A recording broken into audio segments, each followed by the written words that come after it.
Hey guys, now you can follow me on Facebook. Just go to facebook.com/ultramaximusreviews. Oh, hey, look, it's Carrot Top. Guilty. Look into my eyes. Your soul is stained by the blood of innocence. Feel their pain. You suck.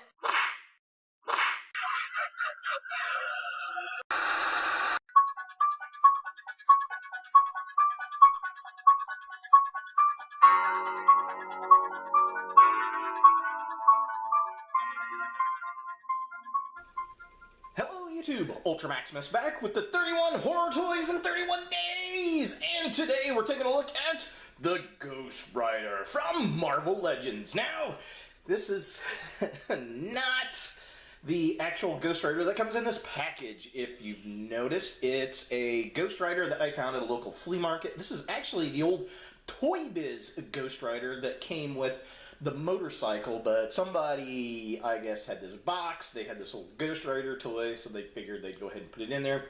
It was actually $10 at the time, and I figured why not, because I'd spend more money trying to find this figure by himself. So here we have Ghost Rider in package, kind of, sort of. This just actually cracks me up. He barely even fits in that box. Obviously, he does not come with a build-a-part figure or anything, but there's the side of the package with the actual Ghost Rider that comes with this. And then here is the back of the package that this actual Ghost Rider is in, which I do have, and we'll do a comparison. This was part of the Rhino Build-A-Figure, which I have reviewed all of these toys. If you have not seen any of these reviews, I will put links to those right here. Go and enjoy them. They are definitely fun. And that's pretty much it for the fake packaging for this figure. Let's go ahead and get Ghost Rider out of box and see what we think. So here we have Ghost Rider out of its fake packaging, and I really do like this figure. I never had this figure for Ghost Rider, so it's kind of cool. Now, unlike the new Ghost Rider, he's solid paint. So lots of paint apps. This is the old Toybiz version, and I really do like it, except for the shoulders, and that was just, you know, the era that they made the toys in.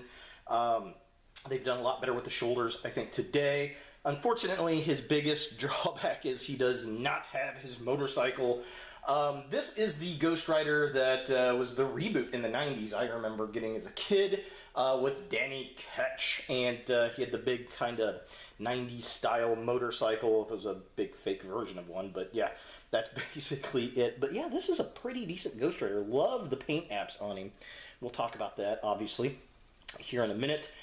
He's got some interesting joints. It's kind of cool to see the joints from back then versus the joints of today.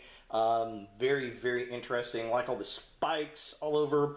Soft rubber spikes. Was not expecting that. Was expecting kind of harder plastic, being an older toy, but it is what it is.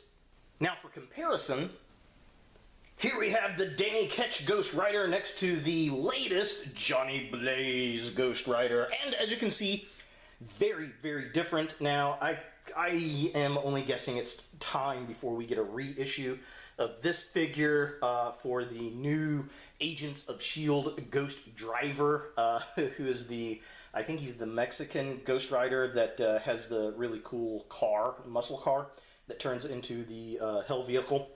Which it's not a Ghost Rider, it's a Ghost Driver, damn it. But it's a cool character, I like it, and he looks really good on Agents of S.h.i.e.l.D. But the outfit is very similar, so I'm going to guess we're going to get a reissue of this guy, maybe some slight retooling, and maybe a head swap that has the helmet. So that will be kind of cool if we do get that. I wouldn't mind that, but very, very different. This one's got a lot of dry brush all over it, which is really cool. Very different outfits. We got the spikes, which I'm used to from the old Ghost Rider stuff. And then he doesn't have the chain that this guy's got, which is unfortunate. He did come with a chain accessory in the motorcycle, but I obviously do not have that. Very, very different. The head sculpt's way different. And this guy has an articulated jaw, which is cool, so his jaw can actually go down. He's got the translucent flames. He's got the painted flames, but yeah, other than that, I mean, it's Ghost Rider. Definitely cool to see them side by side. Now, as far as articulation goes on this figure, he can look that far down, he can look that far forward, his head goes all the way around Exorcist style. It looks like his jaw should be articulated, but it is not. He does have a diaphragm joint, which feels like it's got a G.I. Joe rubber band in it. He has a twist at the waist. His arms do rotate up. There is a hinge to go out here. There's also a really cool backwards butterfly joint, so you can reach up and grab the motorcycle. So I think that's kind of cool, a little different. He's got a twist up here at the upper bicep, double jointed elbow. He's got a twist right here at the upper arm. No twist at the wrist. There is a hinge, though, at the wrist. And he's got finger articulation, which is really, really cool. I missed that. His legs go out about that far. They're very stiff. They don't go far back at all. They go out that far. There is a twist at the upper leg. He has a double jointed knee, which is cool. He's got a twist at the boot. There is an ankle hinge, but no ankle pivot, but he does have toe pivot. So that's kind of cool. Yeah, that's pretty much it for the articulation on this guy. Let's go ahead and take a closer look. So taking a closer look at the figure itself, this has a great head sculpt on it. I love the skull. The flames are okay for the time period. They've got them painted pretty well. It just looks like orange hair. It kind of looks like Carrot Top to me. But the jacket looks really good there. I like all the spikes along his shoulders. The paint app, really cool. I like that kind of gray dry brush over the black. I think that comes off really, really nice. He's got the flame effect on his neck as well, which is pretty cool. But it's the skull that looks amazing. All the paint app on that bone, the red inset eyes, and the black. I mean, that just looks wicked as hell. So taking a look at the midsection of the figure, again, all the detail on the jacket looks nice. He doesn't have the spikes all the way around, which is a little bit disappointing on his belt there, but we do have them on the front of the belt, which looks cool. I like the jacket. I like the look. I like how it's got the front piece on the jacket kind of folded over. All the spikes on his gauntlets and his gloves, whatever you want to call it, look really cool. The paint app is pretty much the same throughout, but it really kind of accentuates the wrinkles in the leather. I think that looks really, really nice. And really the biggest gripe I've got on this section of the figure is the lack of the spikes all the way around the belt. I think that would have looked a lot cooler. So taking a look at the legs on this figure, again, we get really nice paint detail all the way down. That gray dry brush all over the figure looks nice. I like how he's got the spikes on the left side of the boot, but it doesn't exist on the right. All the sculpted detail looks good. The paint apps on the boot and the pants look really nice. They did a great job. We just don't get this kind of paint application on a Marvel Legends figure anymore. One last thing I want to point out with this figure, and we'll do a wrap-up. He does come with accessory bits. So here are the arms for Terrax, standard build-apart type figures.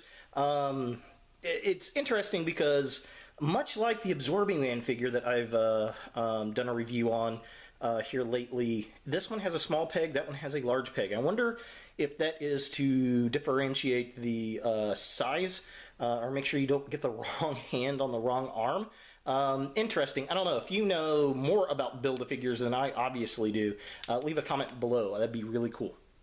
The other cool thing about this figure, it came with a little mini poster, which is actually instructions on how to put Terrax together. So I thought that was kind of interesting. We don't get that today.